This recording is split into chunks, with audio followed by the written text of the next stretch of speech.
Hello there guys, and how are you doing? Today we're going to convert the T4 from a single DIN head unit to a double DIN head unit with Android Auto. We're going to unbox it, we're going to go through it and show you the good and the bad of the install, and until we finally get through to the final install, which looks a bit like this.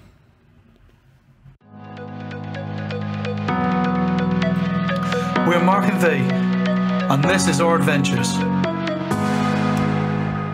We've received this Sony head unit, you can see here. We ordered it from Amazon.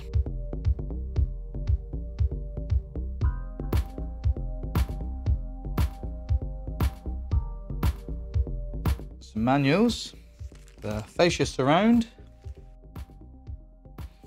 some Velcro for tidying up your cables, head unit, some screws, microphone,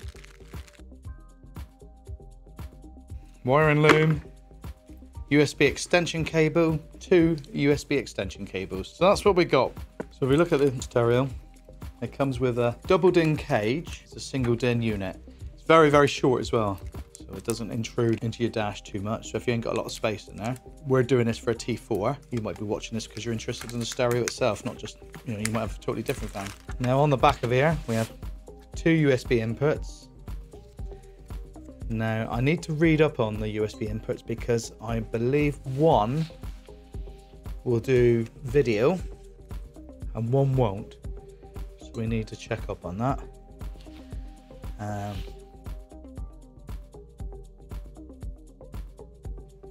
And on the back,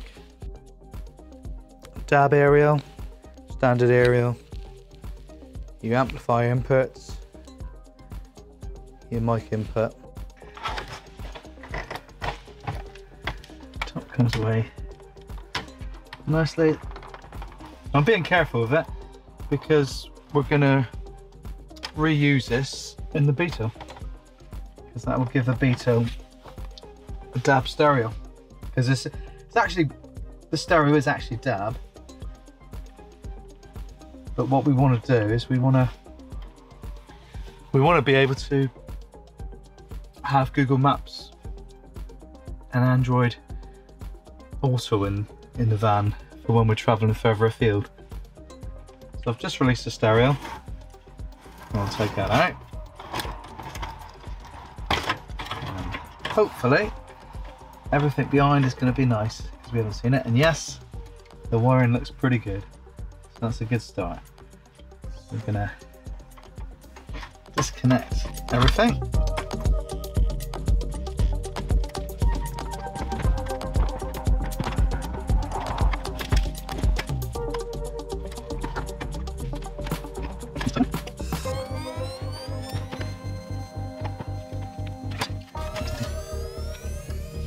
That's going to be a microphone.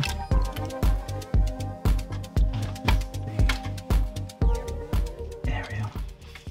Okay, something I want to show you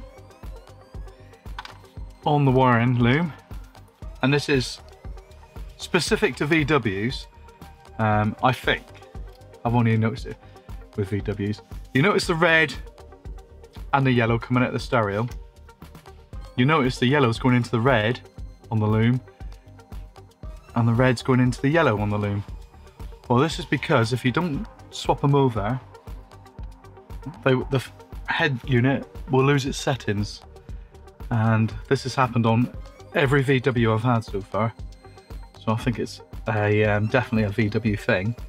I don't know about newer vans, but definitely on Golf Mark 4s and earlier, the Beetle T4s. So if you've got a problem with your head unit not keeping the settings, that's the first thing I check. Anyway, that's out. We'll put that back there. So we're now going to remove the lowercase because this will have to be trimmed. So we need to work out how much it needs to be trimmed by. So the first thing we're going to do is remove this, so we got a better look into there. And it literally, I'm using this trim tool again, and just literally pushing it in behind and pulling it gently, and it removes itself. and we will have to trim this off. Not quite sure how much yet. So I've removed the unit from its cage that it came with from Sony. And the first thing I'm going to do is I'm going to see how we get on with using the cage that's actually in the van at the moment, so we don't have to start cutting things. So I'm just going to put these cables in back for a minute, just see how the stereo sets. Just doing that.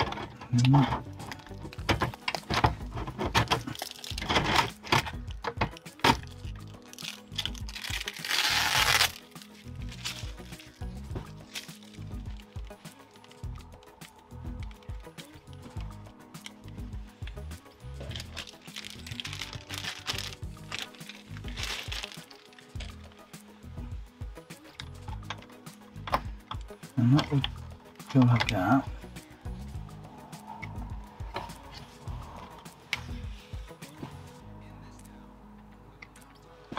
I think that'll be okay.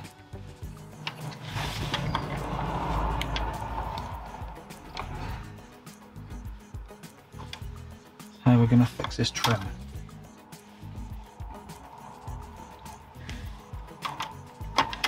That might be a little bit of a challenge.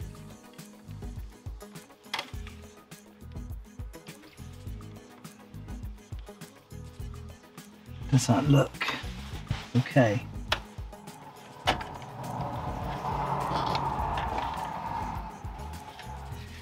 I think that looks okay.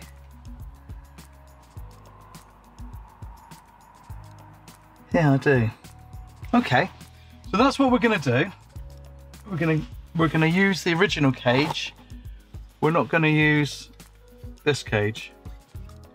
I think if we do, I'm just going to check it. But we can use the original cage. Let's take it all out again. I'm looking at it, and hopefully you can see there's a plastic piece here that behind as the metalwork. Now, if we use the doubled in cage that they supply, we're going to run into having to modify this cage. And I don't think that's really what we want to be doing. I know previous installs I've seen people actually cut this bar, and some people literally just cut it. Some people cut it and weld it so it's set back a bit more. And we don't want to be doing that because this is about having a nice easy install. So I think we're going to go with the single cage. The stereo is certainly locked in there. The only issue we're going to have is how we fix the trim around the edge. So we'll look into that and work out how we're going to do that. So the next thing to do is measure up the plate below and see how much is going to be cut. Now, I've got it all roughly in place, and hopefully I'm going to pull my head out of the way. And if I bring that ruler down, so the trim's going to fall in behind the surround, but still be behind. I think you can see there, that's 85mm. Now, don't take my word for it. Check your own. So the next thing we're going to do, like we said just now, is we're going to measure up 85mm.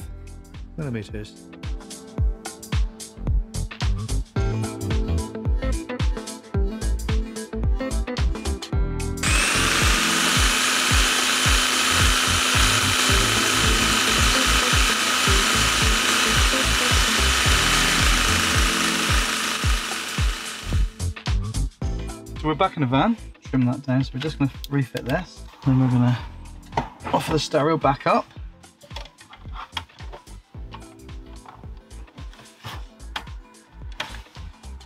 I think I agree, that's starting to look quite factory. Obviously there's always going to be a raised bevel there. I'm going to work out how to do that next. I've had a bit of a think about this surround issue, and when you put it into the cage, it does clip in nice and tight. So I'm thinking that maybe if I was to cut that much out on the bottom, it might just work. So you can see in the end the cage has had a lot taken out of it, so you've got to make your own decisions whether you want to do that or not. Also, while I'm putting the stereo in, I have decided to put a USB socket into the glove box. Now I've cut a little hole and forced the cable through. It's quite tight, it's quite push fit, and what I'm going to do now is I'm going to hot glue this side so it keeps it in place.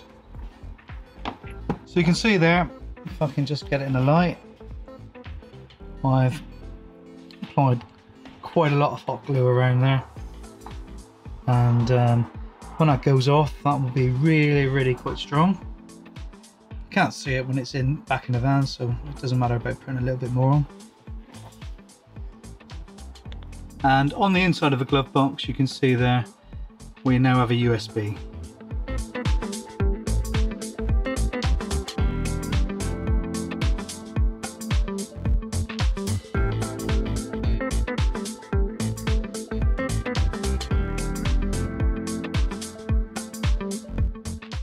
There we are. We have a USB socket waiting to take an iPod or whatever you want to plug in. And that comes that cable there, that will plug into the back of the head unit. This particular unit has a lead that needs to go to the handbrake to allow certain features. Reading about it, most people say earth is wire out.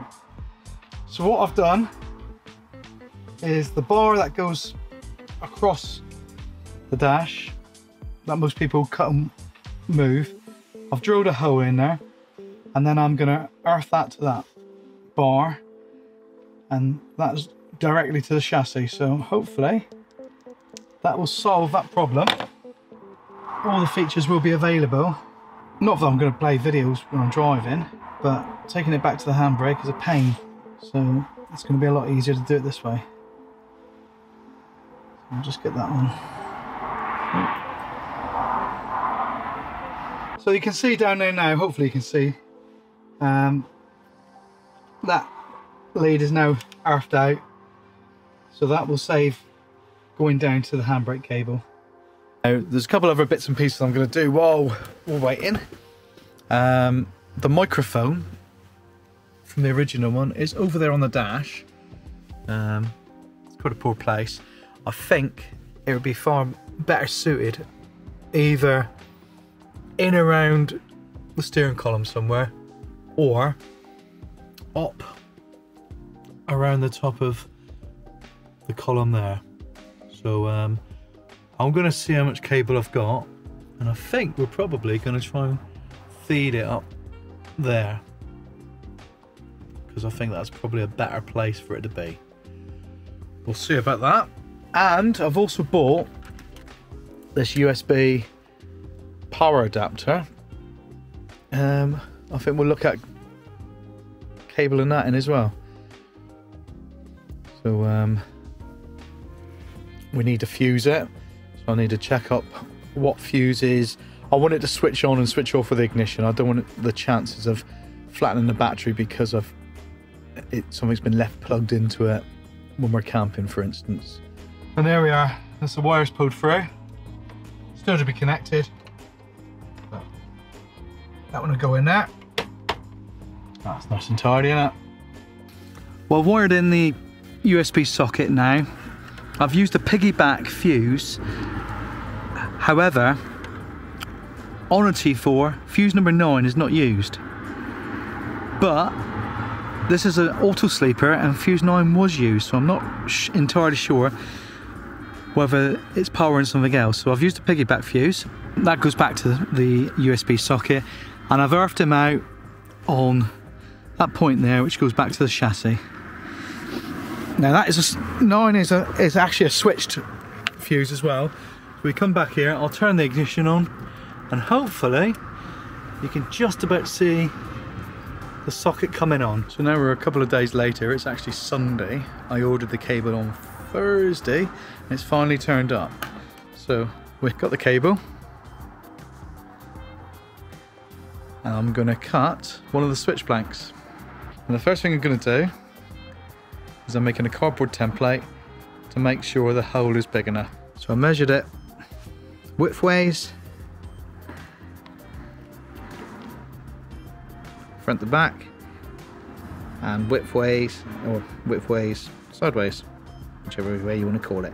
Anyway, so I'm going to make a little template.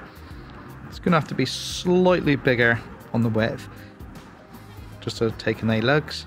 But once we've done that, hopefully when we know it works, we'll cut into the blank.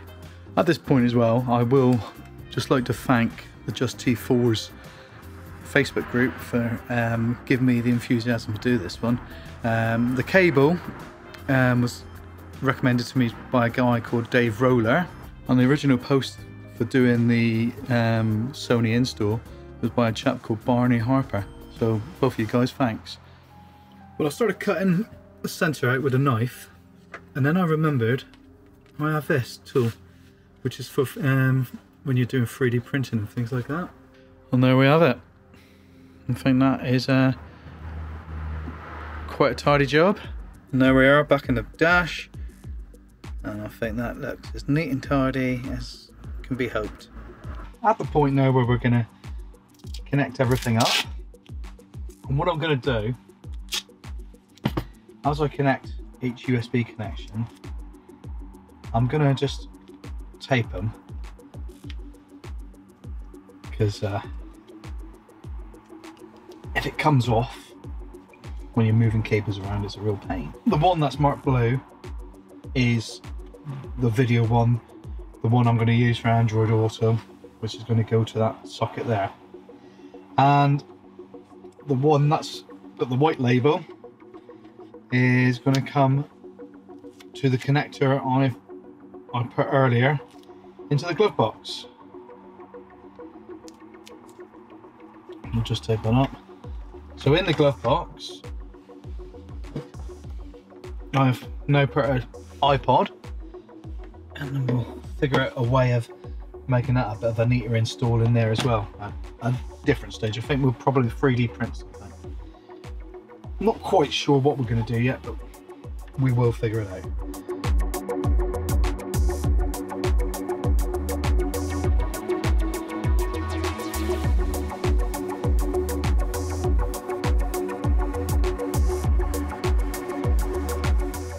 Okay, so this is the front screen of the head unit. I don't know much about it yet. I'm hoping somehow we'll find out how to use Android Auto and everything. So we're going to learn together on this one. So I think the first thing we'll do is we'll plug my phone in. Android would... Right, so next. Continue the setup on your screen. So the idea is my phone is just going to sit there in future. Android Auto requires permission to access car data, calendar, call logs, contacts, location, microphone, phone and SMS, even if the phone is locked. So we're going to say OK. Tap here to try saying, hey Google, read my messages. There aren't any new messages. Well, that's quite good, isn't it? I'm quite impressed with that. Maps.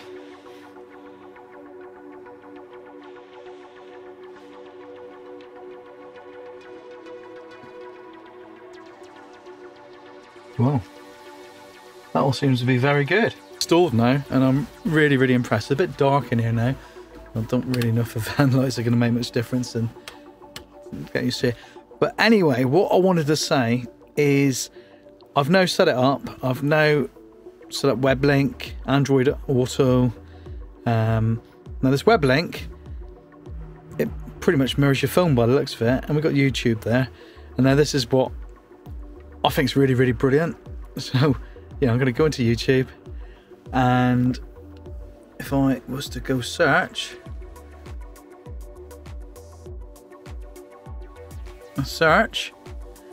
and there we are.